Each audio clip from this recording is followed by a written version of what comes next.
जबलपुर में कोरोना की तीसरी लहर के पहले डेंगू का डंक लोगों को डस रहा है।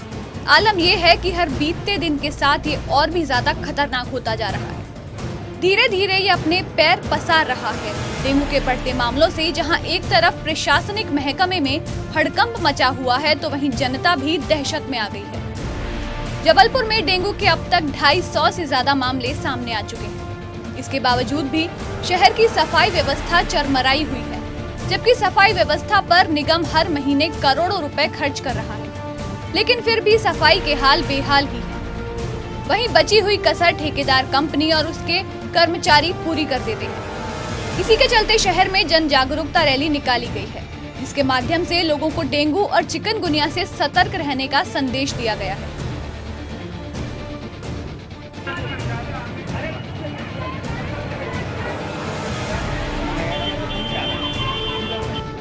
डेंगू के लिहाज से जबलपुर हमेशा से ही संवेदनशील रहा है। शहर की कुछ घनी और निचली बस्तियां तो ऐसी हैं जहां अक्सर ही गंभीर बीमारियां फैलने का खतरा बना रहता है।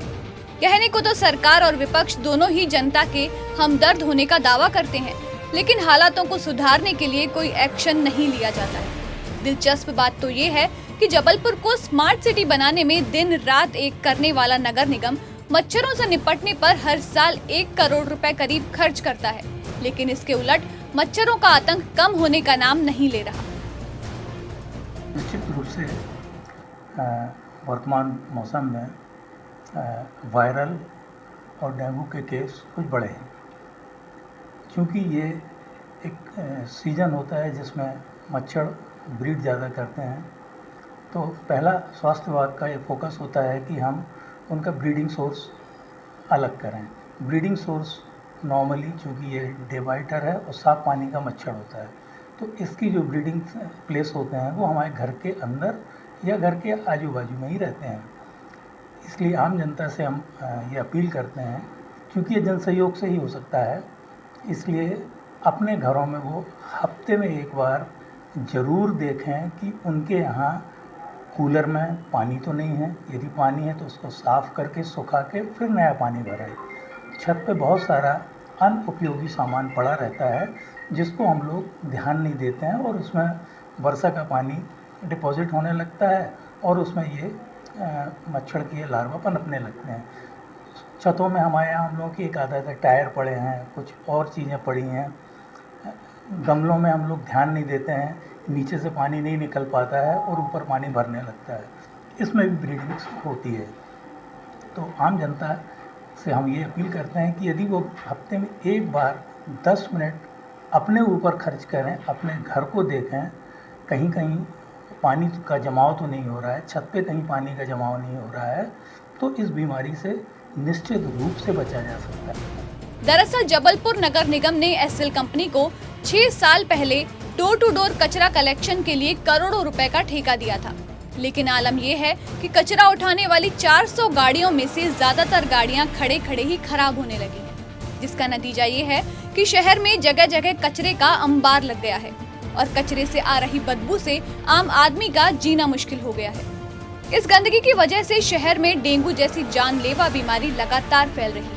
हालांकि हर बार की तरह जहां विपक्ष में बैठी कांग्रेस डोर टू डोर कचरा कलेक्शन की खामियों को लेकर सवाल उठा रही है, तो वहीं नगर निगम कचरे और गंदगी से निजात दिलाने के लिए व्यवस्थाओं को पहले से और बेहतर बनाने का दावा कर रहा है।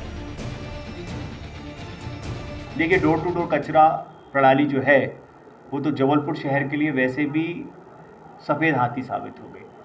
कुछ जगह हो रहा है, कुछ जगह नहीं हो रहा। पूरा शहर गंदगी के ढेर पे बैठा हुआ है। एक तरफ डेंगू, चिकनगुनिया, कोरोना, 17 तरह की बीमारी शहर झेल रहा है, लेकिन आप देखिए सफाई कर्मचारी 35 की जगह 10 और 15 काम कर रहे हैं, और सब ठेकेदारों के हाथ पे निगम के अधिकारी भारी भ्रष्टाचार और अनियमितता में लगे हुए हैं। जिन 400 गाड़ियों की आप बात कर रहे हैं, वो 400 गाड़ियों को भी मेंटेनेंस नहीं होने के कारण आज ठेकेदार धीरे धीरे करके गाड़ी अलग करता जा रहा है। जब कचरा डोर टू डोर चालू हुआ था, आपको याद है 6 करोड़ रुपए की तो चिवें लगाई गई थी, जो चिवों का आज तक काम नहीं हुआ, जिससे डोर टू डोर प्रणाली जो है सक्सेस होती। उसका तरीका ही जो था वो चिप लगाने के साथ साथ जो आपके पास ऑटो कचरा कलेक्शन करने आता, उसके पास कोई ना कोई वॉच होनी चाहिए थी, या उसके पास कोई सिस्टम होना चाहिए था, वो चिप में मैच करके बताएं कि कचरा उठ गया। लेकिन पूरी की पूरी व्यवस्था चौपट कर दी जबलपुर नगर निगम ने, क्योंकि अधिकारी और ठेकेदार भारी भ्रष्टाचार और अनियमितता में लिप्त हैं, और जिसका परिणाम है कि डोर टू डोर प्रणाली धीरे धीरे समाप्ति की ओर है। कुछ जो हमारे आउटसोर्स्ड है, जो डोर टू डोर जो कचरा उठाने वाला जो आउटसोर्स्ड है, उसका परफॉर्मेंस थोड़े से चैलेंजिंग है। तो हम लोगों ने अभी उनका मॉनिटरिंग और गहन कर दिया है, तो ये इंश्योर करने के लिए कि कचरे का टाइमली उठाव हो और शहर में भी कहीं कचरा ना पड़े रहे। डस्टबिन फ्री सिटी के तौर पे भी हम लोग अपने एबीडी एरिया को ले जा रहे हैं। उसी संबंध में हम लोग डस्टबिन्स को भी हम लोग एलिमिनेट कर रहे हैं, ताकि वहाँ पे कचरे का इकट्ठा होना और एक गार्बेज वल्नरेबल पॉइंट ना बने, इस दिशा में भी काम हो रही है। सर, डस्टबिन अलग करने से ये भी उसको भी लोगों को समझाने में समय लगेगा, वो भी चैलेंजिंग रहेगा आप लोग के लिए। मैं अभी क्या डोर टू डोर का एक तरीके से लोगों में एक जो अवेयरनेस और भाव जो है वो डायरेक्टली द कचरा should go into the dustbin और डस्टबिन से सीधे गार्बेज व्हीकल्स में जाना है। ये अब एक तरीके से एटलीस्ट हमारे एबीडी एरिया में तो ये सभी को पता है। उसमें कई ये इश्यूज हो जाते हैं कि जैसे कोई कमर्शियल दुकानें हो गए, वो रात को अपने बाहर करके चले जाना, या कोई टपरे टेले और रात को कहीं बाहर ही ऐसे फेंक के चले जाना, ये थोड़ा सा है। उस सभी दिशा में हम लोग थोड़ा नाइट स्वीपिंग भी अभी इंक्रीज कर रहे हैं, ताकि ये सब चीज़ों को हम टैकल करें। But we will ensure that garbage vulnerable points को हम लोग क्लियर कर लें, क्योंकि डस्टबिन के अंदर डाले उसमें कोई दिक्कत नहीं है। डस्टबिन के एक प्रॉब्लम यह है कि लोग डस्टबिन के बाहर फेंक के चले जाते हैं, क्योंकि वो उसके नजदीक नहीं जाना चाहते। डेंगू की रोकथाम के लिए स्वास्थ्य विभाग से लेकर निगम की टीमों को तैनात किया गया है। हर बार की तरह डेंगू से बचने और गंदगी से निपटने के लिए एक बार फिर से नई योजना बनाई गई है, लेकिन अब देखना ये होगा कि निगम का ये प्लान कितना कामयाब हो पाता है।